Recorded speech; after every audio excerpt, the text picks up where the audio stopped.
Hi everyone, welcome back to my channel. I hope आप सब ठीक होंगे और अगर नहीं है तो हो जाइए। तो चलिए वीडियो स्टार्ट करते हैं। जैसा कि हमने लास्ट पार्ट में देखा था कि वांगजी जो है वो विंग के घर पे सुबह 8 बजे के आसपास उससे मिलने के लिए गया हुआ है। वो विंग के रूम में जाता है और विंग को बोलता है कि मैं अपने डैड से मिलने थाईलैंड जा रहा हूँ, और उसके फोरहेड पे किस करता है, एक बार उसके लिप्स पे किस करता है और फिर से जो है उसके फोरहेड पे किस करता है और उसे बाय बोल के चला जाता है। और इन सब चीज़ों के बीच में जो है विंग की आंखें भी खुलती हैं 2-3 बार, पर विंग को यही सब लगता है कि ये सब कुछ एक सपना है। विंग वांगजी से नाराज़ है कल की बात पे कि वांगजी उसे बिना बाय बोले चला गया। वांगजी ने उसे बताया नहीं कि वो कहाँ जा रहा है, बस उसे किस किया और भाग गया। उसे बाय भी नहीं बोला। विंग नाराज़ है वांगजी से, उस पर गुस्सा है, पर उसे लग रहा है कि ये सब कुछ एक सपना है जो भी आज सुबह हुआ। विंग सोता रह गया। वांगजी उसे बाय बोलकर चला गया, पर विंग चाहता था कि वांगजी ऐसा सच में करे, पर ये सब कुछ सच में हुआ है ऐसा विंग को नहीं पता है। तो अब वांगजी को दिखाया जाता है जो कि अपने प्राइवेट जेट में बैठा हुआ है अपनी पूरी टीम के साथ। जो फेंगमियान है वो शुयांग के डैड के साथ बैठे हुए हैं, बातें कर रहे हैं आपस में, और जो शुयांग है वो यी के साथ कुछ बातें कर रहा है। और जो हमारी यू है वो वांगजी के साथ बैठी हुई है।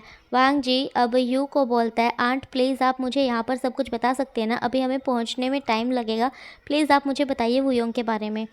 यू बोलती है, वांगजी ये अभी सही टाइम नहीं है। वांगजी बोलता है, आंट आपको मेरी कसम है, प्लीज़ मुझे सब कुछ बता दीजिए, आपको पता है मैं कमज़ोर नहीं पड़ने वाला, और आप तो जानती हैं ना, जब जब हम किसी बुराई को ख़त्म करते हैं और जब हमें पता चलता है कि उसने और भी बुरे काम किए हैं जो कि माफ़ी के लायक बिल्कुल भी नहीं है, तो उन सब बातों को जानने के बाद कोई कमज़ोर नहीं पड़ता है आंट, उल्टा उल्टा वो मजबूत हो जाता है। यू बोलती है, हाँ वांगजी तुम सही कह रहे हो।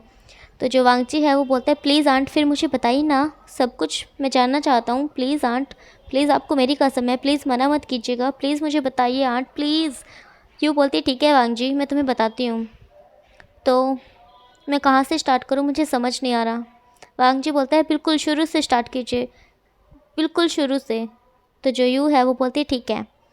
यार आखिरकार ये टाइम आ ही गया जब यू हमें बताने वाली है विंग और वुयोंग के बारे में कि आखिर हुआ क्या था क्या नहीं। तो चलिए सुनते हैं हम भी। यू बताना स्टार्ट करती है, मैं एक दिन किचन में खाना बना रही थी। यानली मेरे पास में खड़ी हुई थी। वो बोल रही थी कि मो मुझे भी सीखना है खाना बनाना, और जब मैं सीख जाऊंगी तो आप सभी को खिलाया करूंगी बना करके। यू जो है इस बात पे स्माइल करती है। अचानक से यू की आंखों के सामने अंधेरा होने लगता है। अब अचानक से यू नीचे ज़मीन पर गिर जाती है। यानली डर जाती है। यानली छोटी सी थी, वो काफ़ी ज़्यादा डर गई थी। उसने अपने डैड को कॉल किया। फैंगमियान घर पे आते हैं, वो मुझे हॉस्पिटल लेकर गए। हॉस्पिटल जाकर पता चला कि मैं प्रेग्नेंट हूँ। और जब ये बात यानली ने सुनी कि मैं प्रेग्नेंट हूँ तो यानली खुश हो गई। उसकी खुशी में 4 चांद लग गए हो जैसे। वो बहुत खुश हो गई कि उसकी कोई बहन या भाई आने वाला है। वो बहुत ज़्यादा खुश हो गई। हम सब खुश थे। उसी दिन तुम्हारी मोम भी आई हुई थी हॉस्पिटल में। उनके साथ भी कुछ ऐसा ही हुआ था, और उन्हें भी उस टाइम ये पता चला था कि वो प्रेग्नेंट है। और और जब मैंने ये बात सुनी कि तुम्हारी मोम प्रेग्नेंट है तो मैं बहुत ज़्यादा खुश हो गई। मतलब हम दोनों फ्रेंड एक साथ प्रेग्नेंट हैं, मैं बहुत ज़्यादा खुश हो गई। हम दोनों ने सोचा मिलके कि एक पार्टी रखते हैं छोटी सी, तो हमने एक पार्टी रखी। हमने बहुत मौज मस्ती की उस टाइम पे। ऐसे ही जो है हमारे दिन बीतते गए खुशी खुशी।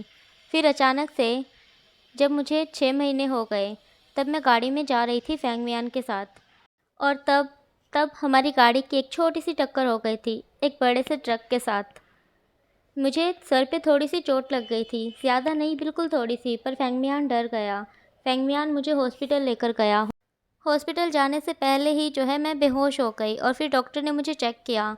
डॉक्टर ने बताया कि कुछ भी प्रॉब्लम नहीं हुई है, सब कुछ बिल्कुल ठीक है। डॉक्टर ने बच्चा चेक किया, बच्चा भी बिल्कुल ठीक था। और तब हमें एक और गुड न्यूज़ मिली बड़ी सी, कि ये एक ही नहीं है, ये ट्विंस हैं। हम जब हमें ये सब पता चला तो हम और ज़्यादा खुश हो गए। हम बहुत खुश हो गए थे।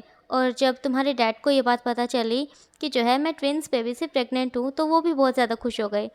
तो तुम्हारे डैड ने मेरे हस्बैंड को बोला, फेंगमियान को, कि यू तुम्हें तुम्हें अकेला नहीं रहना चाहिए, तुम्हारे पास वहाँ पर कोई नहीं है घर पे। फेंगमियान काम पर चला जाता है, और फिर यानली जो है वो छोटी सी है, उसे कुछ भी नहीं पता है, तो तुम्हें जो है हमारे घर पर आकर रह लेना चाहिए। पर मैं नहीं मानी। पर वांगजी तुम तो जानते हो तुम्हारे डैड कितने ज़िद्दी हैं। चिरैन ने मुझे कहा, ठीक है, तुम नहीं आ रही हमारे घर पर तो हम आ जाते हैं। तुम्हारे डैड तुम चारों भाइयों को लेकर के, तुम्हारी मोम को लेकर हमारे घर आ गया। और तुम्हारी मोम भी तो प्रेग्नेंट थी ना, तो हमारे घर में डबल ट्रिपल खुशी आने वाली थी। हम सब बहुत खुश थे कि हमारे घर में 3-3 बच्चे आने वाले हैं। हमारी ज़िंदगी जो है बहुत अच्छे से कट रही थी। खुशी खुशी सारे दिन निकल जाते थे। अभी भी वो पुराने दिन याद करती तो दिल झूम उठता है। ऐसे ही खुशी खुशी हमें 9 महीने कब पूरे हो गए हमें पता ही नहीं चला। और फिर हमारा इंतज़ार ख़त्म हो गया। मैंने 2 बच्चों को जन्म दिया, जिनमें से एक ओमेगा बॉय था और एक अल्फ़ा बॉय। और तुम्हारी मोम ने भी उसी दिन एक ओमेगा बॉय को जन्म दिया, जो कि बहुत प्यारा था। और फिर डॉक्टर जो है वो तीनों बच्चों को चेकअप के लिए ले गया। थोड़ी देर बाद डॉक्टर ने हम सबको बताया कि जो जुड़वा बच्चे हैं उनमें से एक बच्चा काफ़ी ज़्यादा कमज़ोर है और दूसरा बिल्कुल ठीक। जब हमने पूछा कि कौन सा कमज़ोर है और कौन सा ठीक है, तब डॉक्टर ने बताया कि जो अल्फ़ा बॉय है वो योंग, वो कमज़ोर है, और जो ओमेगा बॉय है वीइंग, वो बिल्कुल ठीक है। हम सबको सुनकर बहुत बुरा लगा। हमने पूछा कि क्या इसका कोई इलाज नहीं है? डॉक्टर ने बोला नहीं, ऐसा अक्सर होता है, जुड़वा बच्चों में से एक कमज़ोर हुआ करता है। हमने पूछा कि कोई ख़तरे की बात तो नहीं है? डॉक्टर ने बोला नहीं, कोई ख़तरे की बात नहीं है। अब हम सब घर चले गए। सबकी ज़िंदगी ऐसे ही कट रही थी खुशियों में। अभी भी तुम्हारी मोम जो है हमारे साथ ही रहती थी। हम सब अच्छे से रहते थे। तुम्हारे डैड जो थे वो मेरे वुयों को कुछ ज़्यादा ही पसंद किया करते थे। तुम्हें तो पता ही है, तुम्हारे डैड वो एक माफिया किंग है। वो बोलते थे कि मैं वुयों को भी माफिया बनाऊंगा। मैं बोलती थी कि नहीं, अपने बेटे वांगजी को, अपने बेटे लैन शिचैन को, इनमें से किसी को बना लेना। मेरे बेटे वुयों को क्यों बना रहे हो? ये तो पहले से ही कमज़ोर है। तो तुम्हारे डैड बोला करते थे कि नहीं, मैं तो वुयों को ही बनाऊंगा। ये कमज़ोर है, मैं इसे कमज़ोर बिल्कुल भी नहीं होने दूंगा। मैं इसे इतना मजबूत बना दूंगा कि सभी से डरा करेंगे। और वो बोला करते थे कि वुयोंग की शादी जो है वो अपने ओमेगा बेटे से करवाएंगे और शादी के बाद वो वुयोंग को अपने ही घर पे रखेंगे। मैं बोला करती थी कि तुम्हारे ऑलरेडी 4-4 अल्फ़ा बेटे हैं और तुम मेरे एक अल्फ़ा बेटे को भी अपने घर रखोगे। तो तुम्हारे डैड हंसकर बात को टाल दिया करते थे। तुम्हारे डैड कुछ ज़्यादा ही वुयोंग को पसंद किया करते थे। उसके लिए अक्सर खिलौने लाया करते थे। वीइंग को बहुत बुरा लगता था कि चिरैन जो है वो सिर्फ वुयोंग के लिए खिलौने लाता है, उसी के साथ खेलता है, उसी के साथ बातें करता है, वीइंग के साथ नहीं करता। और वुयोंग वीइंग से दूर हो जाता था क्योंकि वुयोंग सिर्फ अंकल से बातें करने में लग जाता, उसके साथ खेलने में लग जाता और वीइंग के साथ नहीं बातें करता, उसके साथ नहीं खेलता, वीइंग को इग्नोर करता। तब वीइंग को गुस्सा आया करता कि वुयोंग वीइंग से अलग हो गया है।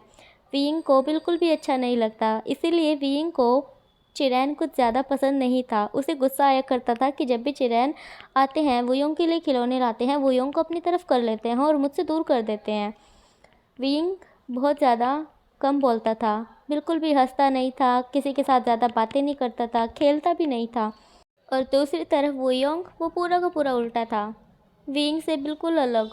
वो ज़्यादा खेलता था, उसे खेलना पसंद था, उसे बातें करना पसंद था, दूसरों को हंसना पसंद था। वो बहुत ज़्यादा शैतान था। और तो और वीइंग जब भी वुयोंग के साथ होता था, वो वीइंग को भी हंसा दिया करता था। वीइंग वुयोंग से हर बातें शेयर करता था। वो दोनों एक दूसरे के साथ काफ़ी प्यार से रहा करते थे, एक दूसरे से बहुत ज़्यादा प्यार करते थे, एक दूसरे के साथ रहा करते थे, खाया पिया करते थे, सोया करते थे, एक साथ स्कूल जाया करते थे, सब चीज़ें वो दोनों एक साथ किया करते थे।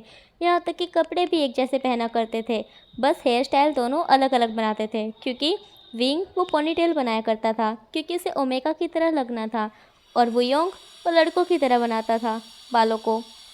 कभी कभी तो वुयोंग अलग अलग हेयर स्टाइल बनाकर देखता था, जिसकी वजह से वुयोंग काफ़ी ज़्यादा फ़नी भी लगता था।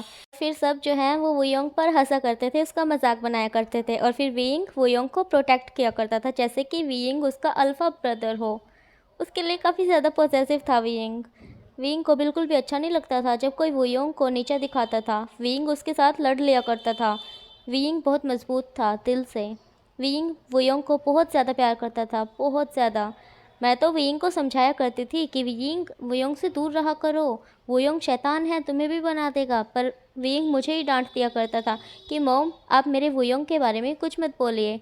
वीइंग को बिल्कुल भी बर्दाश्त नहीं होता था अगर कोई वुयोंग की बुराई करे या उसे कुछ बोले, उसके लिए कुछ भी बुरा बोले, उसे डांटे। विंग से बिल्कुल भी बर्दाश्त नहीं हुआ करता था, फिर चाहे वो मैं या फेंगमियान या चिरैन ही क्यों ना बोलते हों। विंग हमें भी डांट दिया करता था और ऐसे ही एक बार विंग की लड़ाई तुम्हारे डैड चिरैन के साथ बच गई। एक दिन विंग ने गुस्से में आकर चिरैन को बोल दिया कि मेरे वुयोंग से दूर रहा करो। वुयोंग आपकी वजह से मेरे साथ खेलता नहीं है, आपकी वजह से वुयोंग मुझसे दूर हो गया है। आज के बाद आपको वुयोंग के लिए खिलौने लाने की ज़रूरत नहीं है। वुयोंग, अगर तुम्हें खिलौने चाहिए तो मुझे बोल देना, मैं अपनी पॉकेट मनी इकट्ठा करके तुम्हारे लिए अच्छे अच्छे खिलौने लाऊंगा। अगर वुयोंग तुमने अंकल के लाए हुए खिलौनों के साथ खेला तो मैं उन खिलौनों को तोड़कर फेंक दूंगा और तुमसे बात भी नहीं करूंगा। वुयोंग ने हाँ में सिर हिलाया, बोला जो तुम बोलोगे विंग मैं वही करूंगा। विंग खुश हो गया। वुयोंग ने बोला आज के बाद मैं सिर्फ तुमसे बात करूंगा, तुम्हारे साथ खेलूंगा, अंकल चिरैन के साथ नहीं बातें करूंगा, उनके साथ नहीं खेलूंगा, उनसे दूर रहूंगा। विंग इस बात पर बहुत ज़्यादा खुश हो गया। अगले दिन जब विंग उठा तब उसने देखा वुयोंग चिरैन की गोद में बैठा हुआ उसके साथ खेल रहा है। उसके लाए हुए खिलौने पूरी ज़मीन पर फैले हुए हैं। विंग को गुस्सा आ गया। विंग ने वुयोंग को बोला, वुयोंग क्या तुम भूल गए तुमने कल क्या कहा था? वुयोंग डर गया। वुयोंग एकदम से खड़ा हो गया। विंग ने बोला ठीक है वुयोंग, अगर तुम्हें अंकल चिरैन इतने ही पसंद है तो उन्हीं के साथ खेलो। अब विंग रूम में चला गया और विंग ने रूम को लॉक कर लिया। उसने दरवाज़ा नहीं खोला। सबने बोला खोलने के लिए, विंग ने नहीं खोला। विंग ने अंदर रो रो कर अपना बुरा हाल कर दिया। विंग बहुत रोया। वो वुयोंग से बहुत प्यार किया करता था, पर जब उसे पता चला कि वुयोंग उससे दूर होते जा रहा है, तब उसे बर्दाश्त नहीं हुआ और उसने फिर तुम्हारे डैड के साथ लड़ाई की और खुद को रूम में लॉक कर लिया। दरवाज़ा नहीं खोला। हम दरवाज़ा बजाते रह गए, पीटते रह गए कि दरवाज़ा खोल दो विंग। उसने खाना भी नहीं खाया। पूरा दिन ऐसे ही निकल गया। अब वुयोंग को भी टेंशन होने लगी थी विंग की। वुयोंग बाहर बैठकर रोने लगा। बोला विंग आज के बाद ऐसा नहीं करूँगा, प्लीज़ दरवाज़ा खोल दो। विंग ने बोला नहीं, तुम हर बार ऐसे ही करते हो, तुम मेरा दिल दुखाते हो, तुम मुझसे दूर चले जाते हो, तुम मेरे साथ नहीं खेलते, तुम अंकल चिरैन के साथ खेलते हो, मुझसे बिल्कुल प्यार नहीं करते, मुझे बिल्कुल भूल जाते हो जैसे कि मैं हूँ ही नहीं। वुयोंग रोने लगता है, बोलता है प्लीज़ विंग आज के बाद ऐसा बिल्कुल भी नहीं होगा, प्लीज़ दरवाज़ा खोल दो। विंग ने फिर भी दरवाज़ा नहीं खोला। हमने वुयोंग को बोला कि विंग को समझाए, उसे बोले कि दरवाज़ा खोल दे। वुयोंग ने बहुत रिक्वेस्ट की विंग से दरवाज़ा खोलने के लिए, उसे खाना खाने के लिए, पर ऐसा पहली बार हुआ कि विंग ने वुयोंग की बात भी नहीं मानी। फिर तुम्हारे डैड ने चिरैन ने दरवाज़ा तोड़ दिया क्योंकि विंग तो दरवाज़ा नहीं खोलने वाला था। और जब चिरैन ने दरवाज़ा खोला तब हम सब ने देखा कि विंग जो कि फ़र्श पे बैठा रो रहा है। तुम्हारे डैड को बहुत बुरा लगा ये सब देखकर कि विंग उसकी वजह से कैसे नीचे बैठकर रो रहा है, खाना भी नहीं खा रहा है, खुद खुद को कैसे लॉक कर लिया है। तुम्हारे डैड ने विंग को गोद में उठा लिया, उसे नीचे लेकर गया, सोफे पे बिठाया, उसे पानी पिलाया और फिर बोला विंग अगर तुम चाहते हो कि मैं तुम्हारे वुयोंग से दूर रहूं तो ठीक है, मैं तुम्हारे वुयोंग से दूर रहूँगा, ठीक है, पर तुम्हें आज के बाद कभी भी ऐसे खाना नहीं छोड़ना है और ना ही खुद को लॉक करना है और रोना तो बिल्कुल भी नहीं है, ठीक है। और ऐसा बोलकर चिरैन ने विंग के आंसू पोंछे और उसके फोरहेड पे किस किया। विंग ने पहली बार चिरैन को खुद से इतना प्यार करते हुए देखा। विंग को बहुत अच्छा लगा कि चिरैन उसके साथ कितना अच्छी तरह से पेश आ रहा है। विंग को बहुत अच्छा लगा, पर विंग को फिर से याद आ गया कि वुयोंग कैसे उसे दूर हो गया है। अब विंग दूर होते हुए चिरैन से बोलता है अंकल आप वुयोंग को रख सकते हैं, मुझे वुयोंग नहीं चाहिए। वुयोंग जो कि पास में ही खड़ा हुआ था, जब उसने ये सुना कि विंग ने कहा कि आप वुयोंग को रख सकते हैं, मुझे वुयोंग नहीं चाहिए, तो वुयोंग की आंखों से आंसू गिरने लगते हैं। वो सोचता है क्या विंग विंग अब मुझसे प्यार नहीं करता। वुयोंग को बहुत बुरा लगता है, उसके दिल में दर्द होता है। अब विंग पलटता है और वुयोंग की तरफ देखता है। तो ओके गाइस, आज के लिए इतना ही। अब मिलेंगे नेक्स्ट वीडियो में, तब तक के लिए अपना ख्याल रखना। Bye bye.